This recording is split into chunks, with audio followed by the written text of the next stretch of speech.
Olá, estamos aqui em mais um vídeo da Escola Bíblica Dominical. Hoje estaremos estudando acerca do profeta Ageu. Não deixe de se inscrever no canal, deixe também seu like, deixe suas sugestões, comentários e não deixe de assistir o vídeo até o final.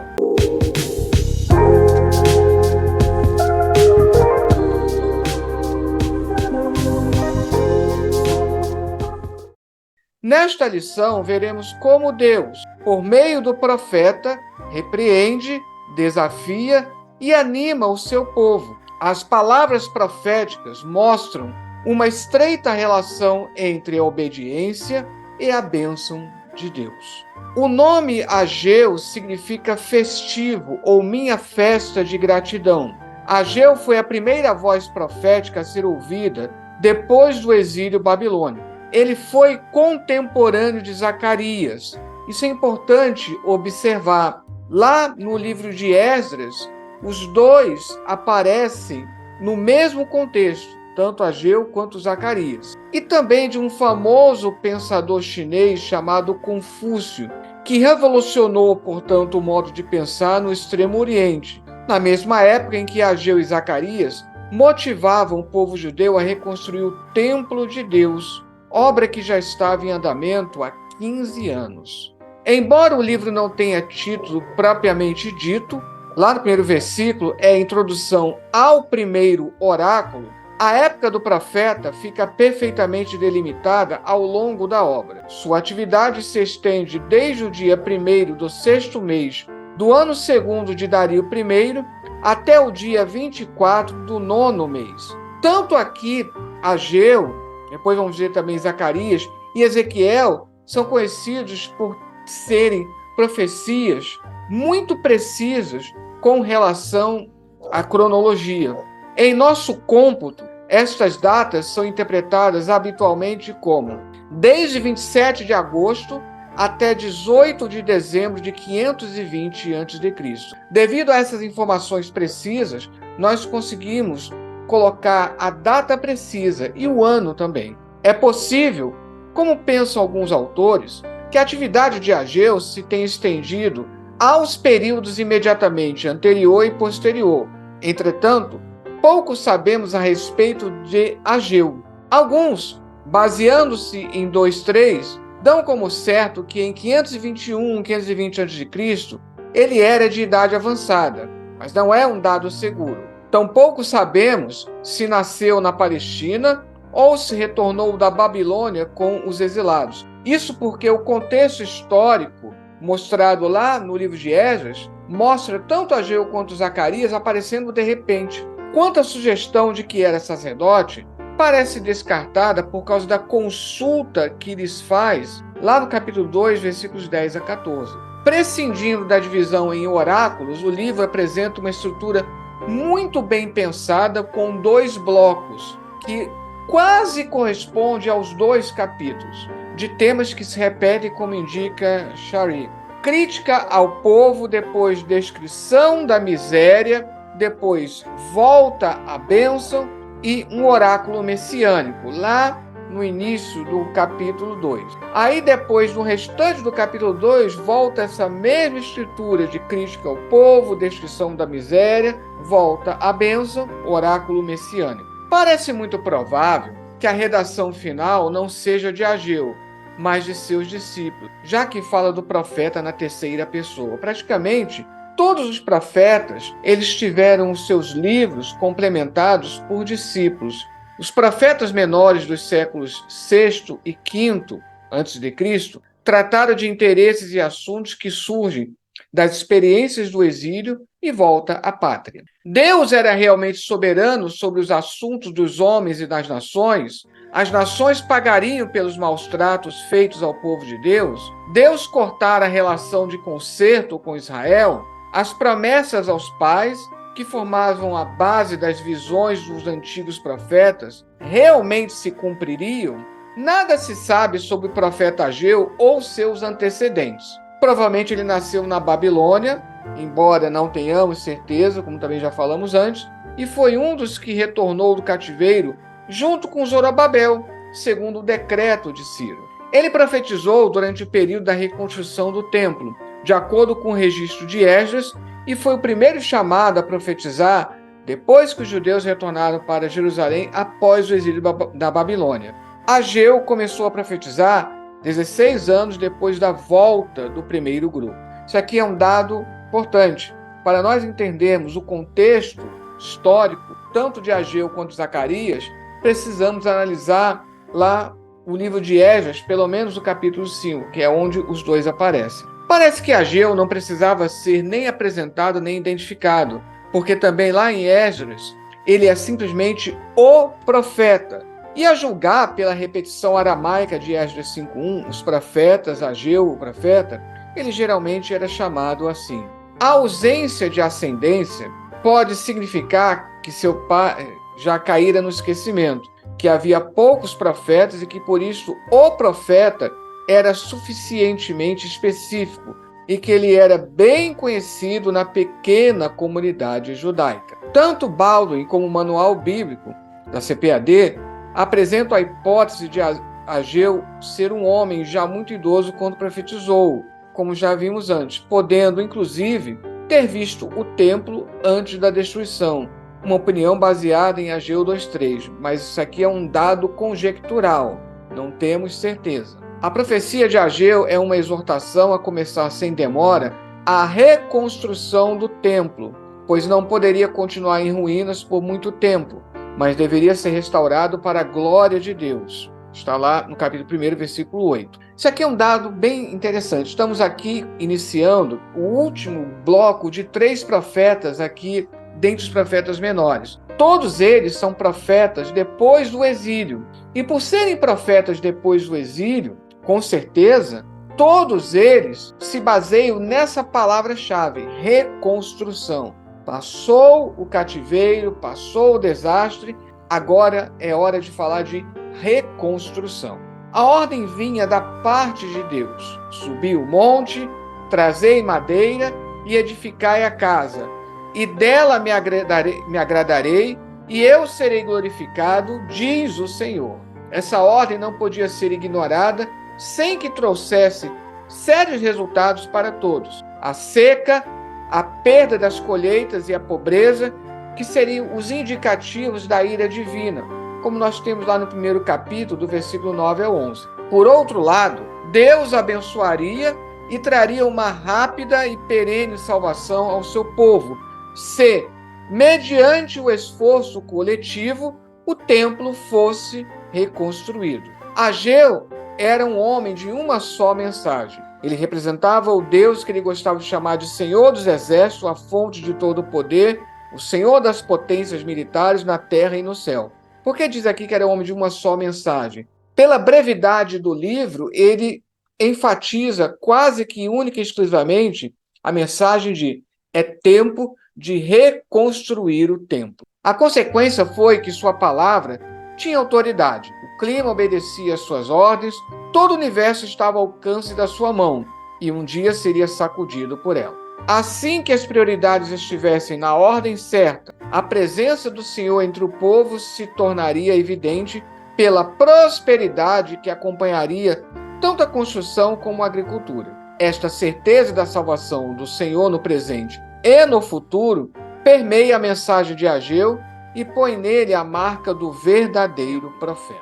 A reconstrução do templo teve o seu início assim que os primeiros deportados para a Babilônia começaram a chegar em Jerusalém. Depois de preparados os alicerces do templo em 536 a.C., a forte oposição à obra retardou em muito a sua edificação, o que veio a acontecer 16 anos depois. Alguns colocam 15, mas é 15, 16 anos. Nesse intervalo de tempo, o novo rei Dario subiu ao trono da Pérsia e tinha boa vontade para com os judeus. Sob a pregação de Ageu e Zacarias, a obra foi reiniciada dentro de 24 dias e a obra do templo acabada em 4 anos. Os profetas pós-exílicos asseguraram aos que voltaram do exílio que Deus tinha grandes planos para a nação.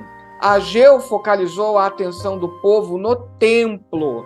Então, Ageu, ele é o profeta que mais centra suas atenções no templo.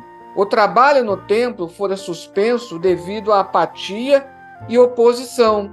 Mesmo depois, quando o projeto foi retomado, muitos consideraram que a estrutura construtiva não era nada em comparação ao glorioso templo salomônico dos tempos pré-exílio.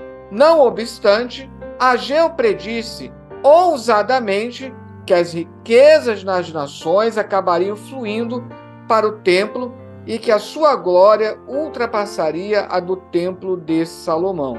Um outro detalhe interessante é que talvez um dos versículos mais conhecidos, além do meu é o ouro, minha prata, né? Quando fala do desejado das nações, aqui, embora o desejado das nações tenha sido, desde Jerônimo, entendido em chave hermenêutica como uma referência messiânica, aqui o desejado das nações seria esse dinheiro que estaria afluindo, ou a promessa de dinheiro afluindo para o templo. Ageu pontuou em sua mensagem que o povo deveria construir a casa de Deus e, embora eles estivessem desanimados, o Senhor os encorajou através do profeta, dizendo que se agradaria do templo e nele seria glorificado, pois o Senhor busca mais a fidelidade do seu povo do que o sucesso conquistado. O recomeço da obra foi por volta de 3 semanas após a ordem de Deus. Aquele povo que havia voltado do cativeiro na Babilônia era um povo diferente daquele que havia morado ali antes da destruição de Jerusalém. Sempre salientamos isso, o cativeiro ele serve como um divisor de águas em todos os sentidos. As muitas experiências amargas em terra estrangeira fizeram com que desejassem um regresso à terra natal. No entanto, estavam preocupados em garantir primeiro o sustento, deixando a construção da casa do Senhor para depois. Mas Deus os repreende através das palavras de Ageu. A aceitação da palavra do profeta e a obediência foi unânime, começando por sua liderança. A resposta à mensagem de Ageu foi imediata e decisiva. O povo reconheceu o profeta como um porta-voz de boa-fé do Senhor, aceitou sua mensagem para eles, demonstrou reverência apropriada ao Senhor e sua palavra e comprometeu-se com a obra para a qual Ageu os chamou. Nem todos os profetas bíblicos tiveram, entre aspas, tanta sorte. No sentido, voltando aqui, de que ele foi prontamente obedecido. Não se fala acerca de Ageu de qualquer tipo de resistência à sua mensagem, à sua liderança. Lembrem que um grande profeta, Jeremias, ele encontrou grande resistência. Em muitos casos, os profetas descobriram que suas mensagens foram recebidas favoravelmente por apenas um pequeno número de ouvintes. Em outros casos, suas mensagens não foram atendidas. Mas não é assim com Ageu. É isso que chama a atenção no caso desse.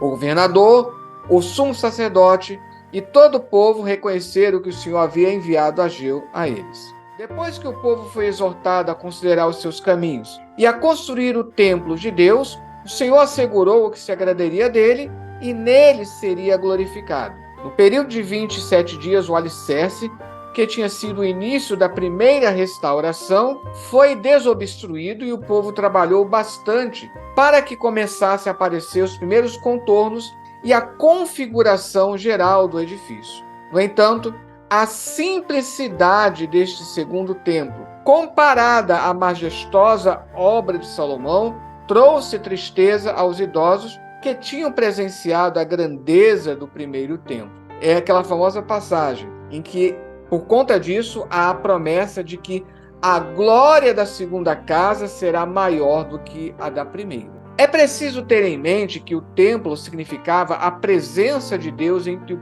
povo de Israel. Para entender adequadamente a mensagem de Ageu, é necessário entender que aqui a valorização do templo significa, antes de mais nada, a valorização da presença de Deus no meio do povo. Não é o templo em si, não é a construção material em si, mas o simbolismo da presença de Deus no meio do povo. E, mesmo o segundo templo não possuindo a riqueza como que Salomão construiu, a glória do segundo seria maior do que a do primeiro, pois essa é uma referência espiritual, algo incorruptível. Lógico que, percebido numa chave hermenêutica messiânica, o segundo templo ele se tornaria muito mais glorioso, porque nele o menino Jesus foi apresentado. Então, muitos entendem que a glória da segunda casa se tornou maior do que a primeira no momento em que Jesus foi apresentado ainda bebê lá no templo. Dois importantes problemas interpretativos surgem em relação a Ageu no capítulo 2, versículos 7 ao 9. O primeiro problema diz respeito ao referente de o desejado de todas as nações. Certos estudiosos o interpretam como título messiânico, isso desde Jerônimo, como nós já falamos, embora o contexto imediato, como também textos paralelos, indiquem fortemente que a referência seja a homenagem das nações. Em hebraico, o verbo virá está no plural, dando a entender que o desejado, Hemdat, seja reindicado como plural, coisas desejáveis. E essa homenagem das nações seria através de tributos, justamente lá no versículo anterior, quando está falando do ouro e da prata.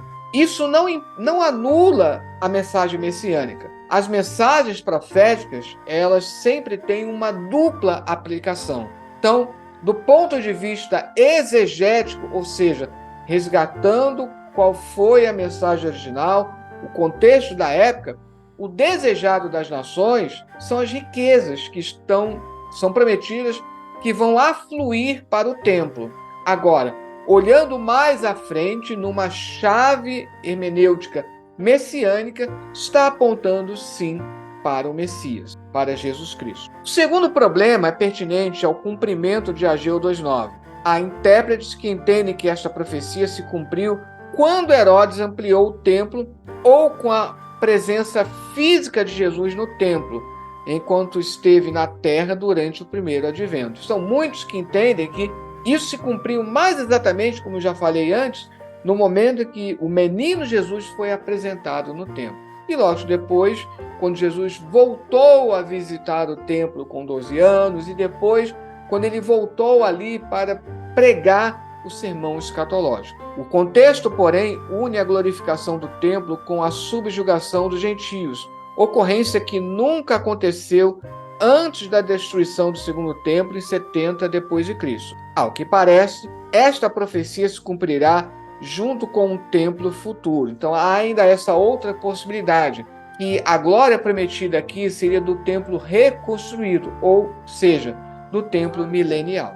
A história do povo era de escassez, mas seu futuro seria de bênçãos. O povo atentou para as palavras de Deus por meio do profeta e recomeçaram a obra do templo, obedecendo à ordem de Deus. Por isso, o Senhor os convidou a observarem com cuidado o que aconteceria nos meses seguintes, porque sua palavra se cumpriria, dando-lhes bênçãos que tanto desejavam e precisavam em seus campos, como com um sinal de renovo e graça. Aqui o comentário de Champlin. O povo de Judá é, uma vez mais, convidado a exercer a consideração divina, contemplando as coisas de um ponto de vista espiritual.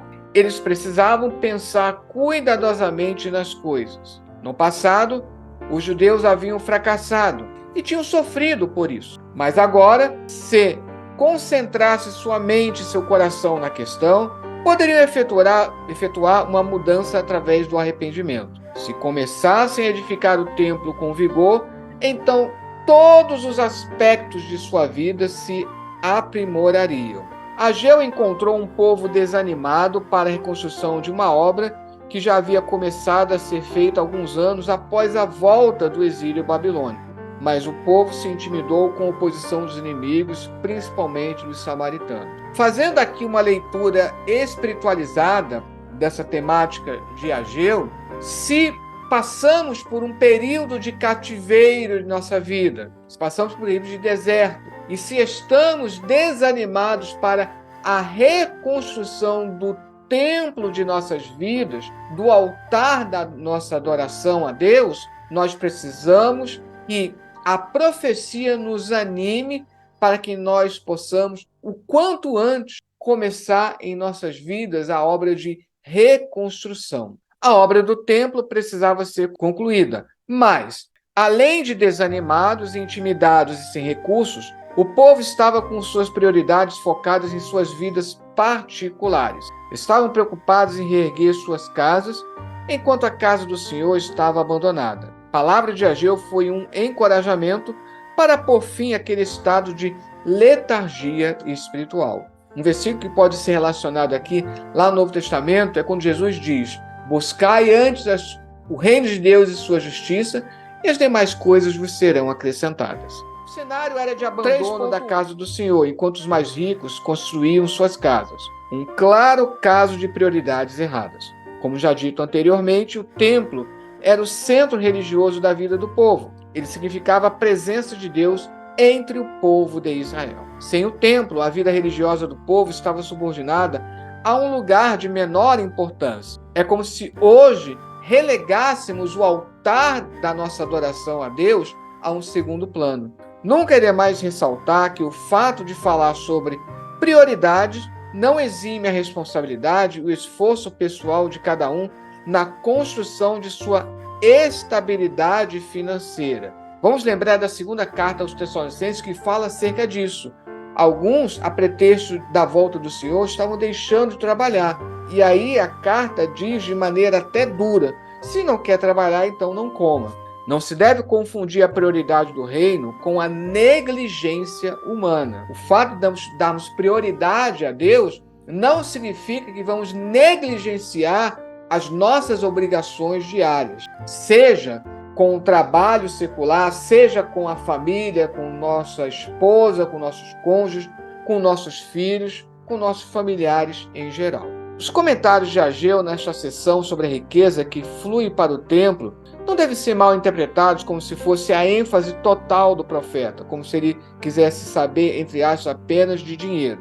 Alguns estudiosos, enfatizando a visão de Ageu sobre o templo como um depositário de objetos de valor, interpretaram o profeta como significando que o templo tinha apenas esse propósito, excluindo qualquer outro propósito. Pelo menos, posteriormente, na época de Jesus, infelizmente, estavam utilizando o Santo dos Santos apenas como um lugar para depositar dinheiro, e às vezes dinheiro de procedência ilícita, com o consentimento dos sacerdotes. Quando Ageu se depara com o desânimo do povo, ele exerce um papel muito importante de encorajamento. Ora, pois, esforça-te, Zorobabel, diz o Senhor, e esforça-te, Josué, filho de Josadaque, sumo sacerdote, e esforçai-vos todo o povo da terra, diz o Senhor, e trabalhai. Aqui, Zorobabel, a liderança civil, e Josué, que é a liderança espiritual. Porque eu sou convosco, diz o Senhor dos Exércitos. Está lá em 2:4. O povo estava apático por causa da singeleza do segundo templo, além de problemas. No entanto, as palavras proféticas são de que a glória do segundo templo, ainda que mais singela em sua construção, seria maior do que a do primeiro templo, construído por Salomão. Inclusive, voltando aqui, dados arqueológicos nós temos oficialmente do segundo templo.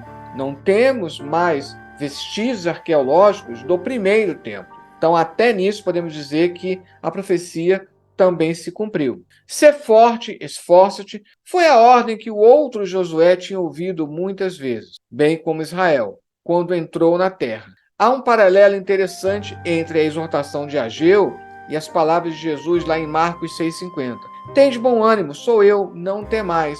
É aquilo que nós chamamos de um eco. Sutilmente você está ecoando essas passagens que nós encontramos lá em Deuteronômio e Josué. A presença pessoal do Senhor confere coragem, determinação e a certeza de que ele não permitirá que seu objetivo fracasse. Se o exílio aparentemente tinha anulado a aliança, agora o povo era certificado de que Deus ainda estava entre eles em espírito, como estivera durante todo o êxodo.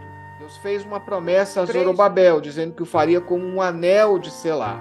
O anel de selo continha o nome do rei, era isso que validava os documentos daquela época. O anel de selar, portanto, representava a autoridade do rei. Parece, alguns pensam que havia até uma expectativa messiânica em Zorobabel.